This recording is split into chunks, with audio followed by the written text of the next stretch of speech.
Wendeln. I am a teacher. I teach high school steel band for a living, and became interested in world music and music in general through my sort of arts-centered upbringing. Well, my time in school was exciting in terms of the arts. You know, I remember really specifically in 5th grade, the day before we got our band instruments, I was excited like beyond belief. I couldn't sleep, and I played the trombone. I was, you know, my parents were super supportive, and when it came time for band, instead of saying, "Would you like to do band?" they said, "What instrument would you like to play?" So I picked the trombone and enjoyed that for a few years at Pickle Catholic Elementary School. And then when the time came for me to try something new, I decided to play drums. In about 7th grade, we began that journey. Well, high school with the arts was, it was magical, I guess. I went to Homegrown Catholic, and we had not only band opportunities with marching band, with you know, competition marching band. We were coming up with these shows every year and learning them. I got to be part of the drum line, which was just really exciting for me, not only because I loved it and I was pretty, you know, I was pretty good at it, I guess, and got to lead the way and, you know, kind of become a leader in the drum line in high school. I also really enjoyed show choir. I didn't sing and dance, but I played drum set for the show choir, and that opportunity was really beneficial.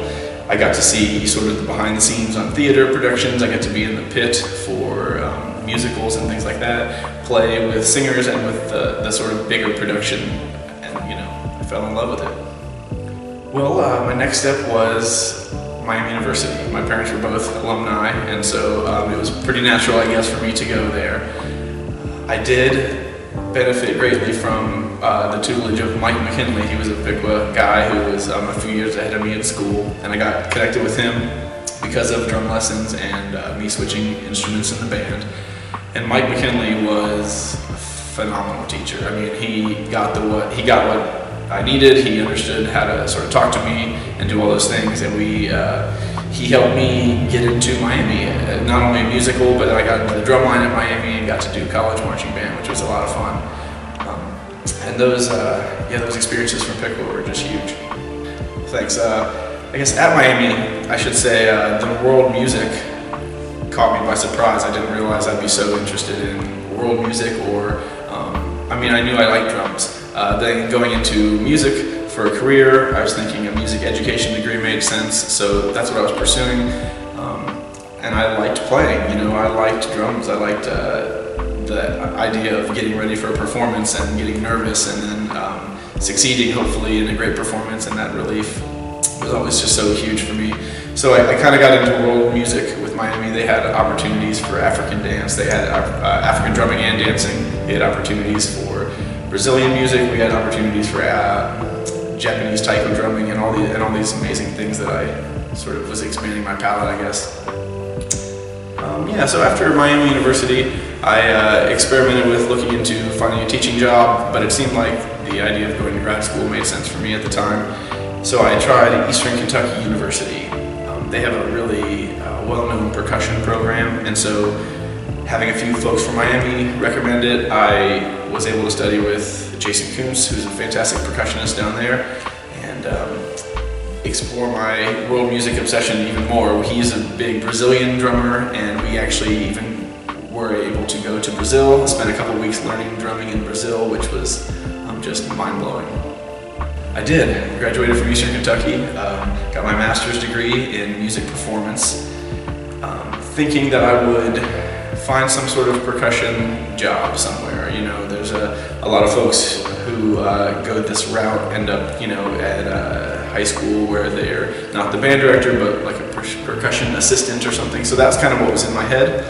But I knew that there was this nagging feeling that I should teach steel band. The steel drum was something I learned at Miami and then also pursued at Eastern Kentucky. And that idea of the steel band experience with all these people in a room, percussion going, drum set going, I was in love. You know, I was in love with that. And so hoping I would be able to teach that someday. The steel drum is quite a creation. You know, it's only been around for 70, 80, 90 years, but it's a magical sound. It's a sound unlike any other instrument. For a drummer like me, I could go up to a steel drum and make a nice sound on first day, and that is amazing. Most instruments, don't sound great your first day. Most singers don't sound great the first day. Most of the things out there don't. And so, I had a little skill doing this, but I didn't necessarily have nearly as much musical skill, playing the ABCs of music. And so that steel drum immediately gave me positive feedback. I was able to kind of find my way around it pretty smoothly, and being able to be as part of those musical moments in a notes kind of way instead of just a rhythms way was it for me. So the makeup of a steel drum is a 55-gallon oil drum originally, and so the ones you generally see are shorter, so they've been cut down, but then that flat round surface top has been beaten down with sledgehammers and huge metal balls and things that they they call it sinking, so they sink the top of the drum into this bowl shape. And so that takes 8 to 10 hours of manual labor to do this. These are things that I can't do. I revere the folks who can do them. But beyond that, then it takes smaller hammers, and they're deciding which note goes to where, and then they're making the note size exactly perfect so that you get that precision tunability to make the A flat sound exactly like A flat and the F sound exactly like F. And then that surface is generally chrome plated to kind of give it some extra strength, and then those little sort of bubble zones, each note becomes sort of a rounded little panel, and those panels make the beautiful sound you hear. So a lot of folks who have heard of the steel drum, or maybe have not heard of the steel drum, think of the one person playing on a cruise ship. And then, you have that idea in your head. What I was exposed to in college was the full steel band experience. And so a steel band could be 10 to 20. We had about 20 or 25 in college, all the way up to 100 players in these enormous bands. And it doesn't just have, these bands don't just have the one instrument, often called the tenor pan. They'll have tenor and double seconds and the guitar and bass and all of these steel drum voices like an orchestra would, and violin all the way through the bass. So these steel orchestras, they sometimes call them, are 25 or more people playing, everybody on a steel pan, and then usually like a drum set player or something, kind of keeping stuff together. So if you were playing the bass steel drum, they often call it the 6 bass. You can imagine 6 full-size 55-gallon barrels surrounding the person. And these barrels surround the person, and you kind of see them spinning around and playing in all directions, all of the different notes being on different drums around. So besides the bass, in one of the bands I teach in high school, for example, would have bass, and they would have the guitar pan. So the guitar pan is made out of 3 barrels, and you can kind of imagine maybe cut halfway, so they're maybe 15, 16 inches deep. And so you'd have 3 of those, and so you kind of need to master where all of the notes live within the 3 giant circles. That's called the guitar pan. Sometimes they call it the cello. It's just exactly the same connection to the orchestra. Beyond that, the next would be double second, they call it, and you kind of see 2 of what you might think of as a normal looking steel drum, 2 shorter pans that are maybe 10 inches deep, and each of those, again, the notes are now smaller, and so they can kind of fit more in each drum. And so that drum is made out of 2 pans, and then you can finally get to the highest pitch of any of them, which is often called the lead or the tenor, and that is just all within one drum. Like you maybe, I think when people see the steel drum, they think of that one first, the one drum. I had the opportunity to teach steel drums in high school, and so it's steel band class. And so throughout my day, I'm getting 5 or 6 hours of different sets of students coming in and working with them to try to improve their musical knowledge. A lot of them have never played before. So I got to immediately figure out what it was like to teach from beginner to the advanced all in one day. And I suppose this isn't that weird for some band directors who have a beginning band and then like their advanced band later in the day or whatever. So that experience of teaching all the different levels was really exciting to me. In fact, it led me to write a textbook for steel band. So I actually wrote a method book that teachers can use in the classroom, basically because I felt like it didn't exist, and it felt like it made sense to try to put some of these ideas down. I had that unique perspective of almost 10 years of steel band teaching 5 hours a day. And so all of that sort of influx of knowledge and things that worked and things that didn't work sort of led me to, we now have a small little publishing company. We sell method books and sheet music. In all my years teaching in Florida, it seemed necessary to put together some sort of teaching resource book for steel drum teachers. A lot of us are walking in the dark a little bit, and perhaps you've been thrown into a steel band teaching job and you don't know as much about it. So you need some sort of resource, and maybe you just you have the knowledge and you just don't know how to get it in front of the students in a clear way. So slowly throughout my time there, I put together this teaching book. It ended up being almost 100 pages. It's almost hard to believe. I've never written anything that long in my life. But in addition to this method book, sheet music for steel band is still a small field, and it felt like there was a lot of room to offer things to the steel band community, So I have some friends who write great music, and I can use a computer and make it all beautiful and get that sheet music thing happening. And so we just decided, my wife and I, to start a small little side publication business. My wife and I went to high school together. We went to high school together and also college together. We weren't in the same graduating year, so I started at Miami in '99, and she started a year later. We both sort of reconnected with the marching band at Miami. Of course, we knew each other. We were in the Layman band together. But then throughout her time as a percussion major, I was also a percussion major in college at Miami, and so our paths were crossing in just about every class and musical event we were part of. She was part of the steel band, as was I, and I'm proud to say we are still part of steel bands together. So Trinidad is where the steel drum was invented. And so this country, Trinidad and Tobago, it's in the South Caribbean. That country each year hosts a thing called Panorama. Now it's the steel pan, and so Panorama is a little bit of a silly name, I guess. But the Panorama contest takes bands from all over Trinidad, and some of these bands have up to 125 people in the band. So you're talking almost like a city block worth of people coming down the street playing together. And so that idea, learning about this event was just exciting. In college, we kind of wondered what it was like. This is before YouTube and stuff. And so when I did become a steel drum teacher, I thought, I gotta eventually go and see this thing. And so 3 times actually I've been out to Trinidad and been able to see this event in person. In fact, I even got to participate with one of the smaller bands in 2015 and 2016. So getting to go to Trinidad and see the culture and be submerged in a place where steel drum isn't weird. A lot of my friends around here who are band directors, the band world and trumpets and clarinets isn't that weird, and I guess to me either, but the idea of just becoming immersed in steel drums and that culture where everywhere you look there's a different band rehearsing was amazing, mind-blowing. Why doesn't my high school have this? That's a great question. This art form is a bit tricky to start a program. Because you need these steel drums, which are hard to come by in many ways. They're a little pricey, but they're also difficult to find because you have to find a master builder to build them.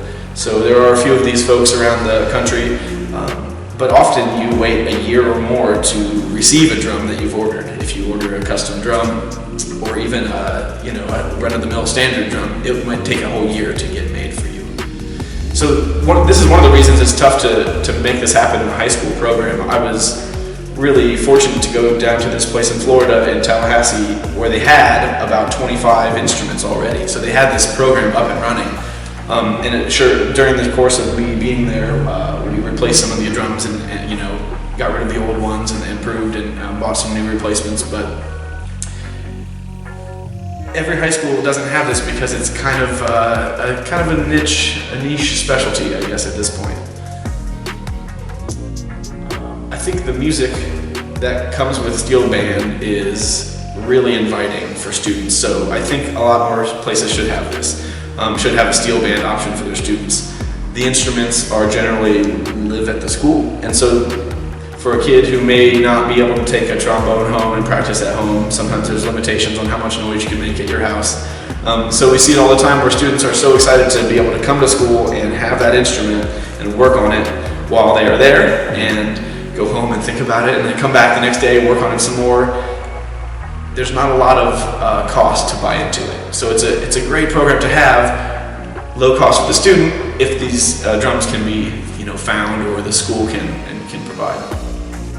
Well, I think the first thing I remember, when I think way back, the first thing I remember is 5th grade band.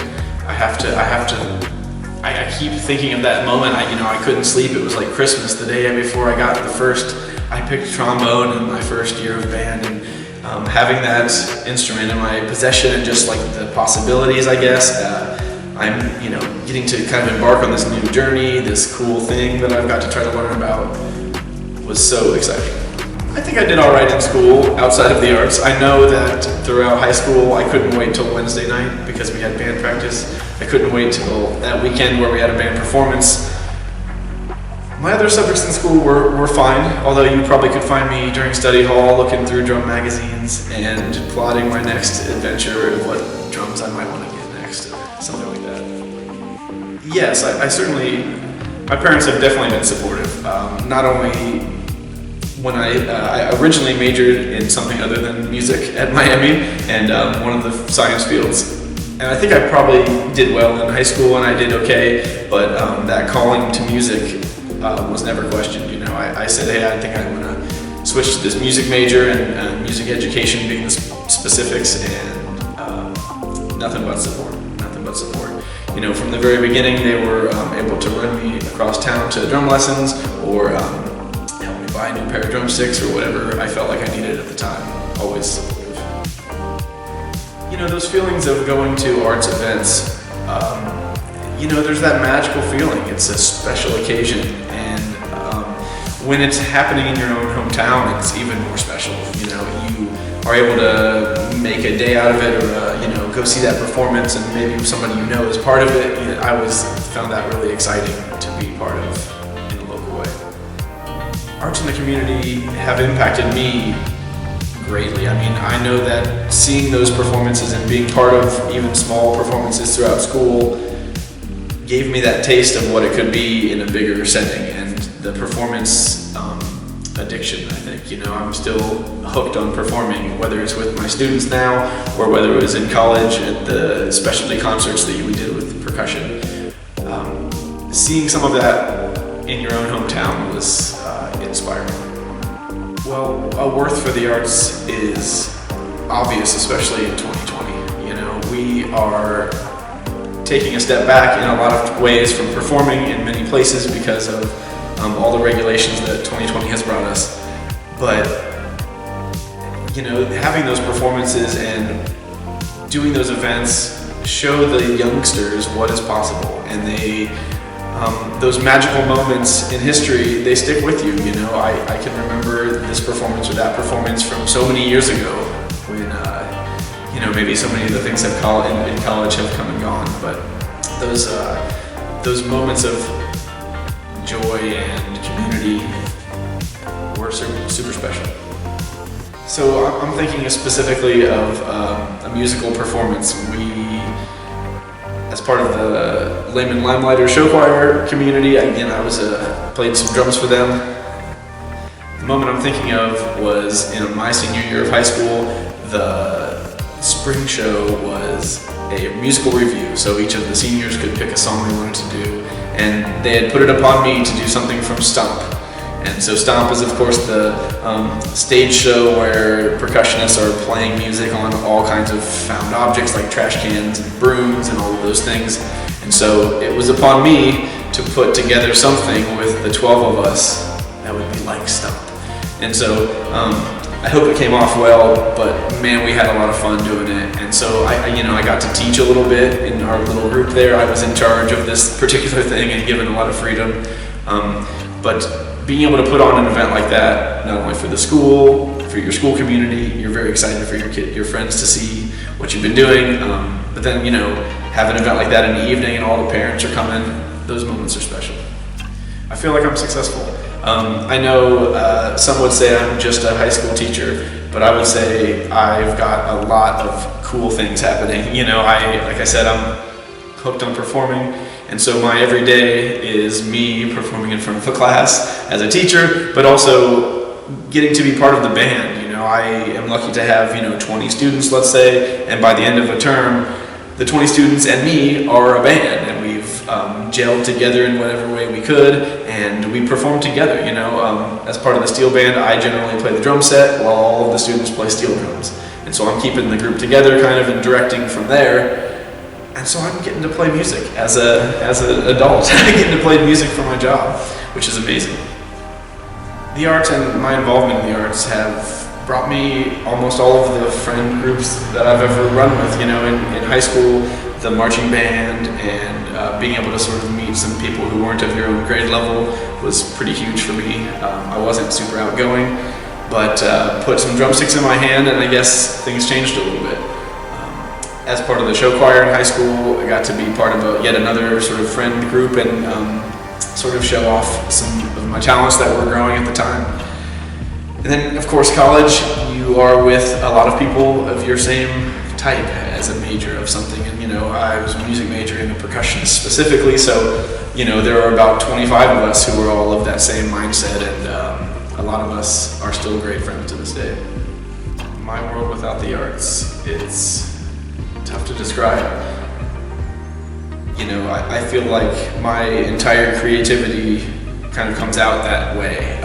You know, I could draw a little bit as a kid, and that never really took hold, but something about music and performing took hold, and for me, I'm not sure what I would be doing without it. My advice to someone considering the same path as me, I would say go for it. If you're excited about this thing, playing music or really any form of the arts, keep doing it. That's the thing that someone told me, and it made sense to me at the time when I was trying to pick what I was going to do into college. They said, you know, if you feel like you have to keep doing it, you have to keep doing it. So that piece of advice has stuck with me. You know, I think for me, the value of the arts comes down to the value of the teachers I had, who were excellent. You know, I feel lucky to have been part of some legendary band directors and choir teachers that came through Lehman, and those people, you could tell they were excited about it, and that made you excited about it. And so that kind of passing of the torch makes a lot of sense to me, it resonates, and so I think as I go forward as a teacher, that's one of the things I try to accomplish if at all possible.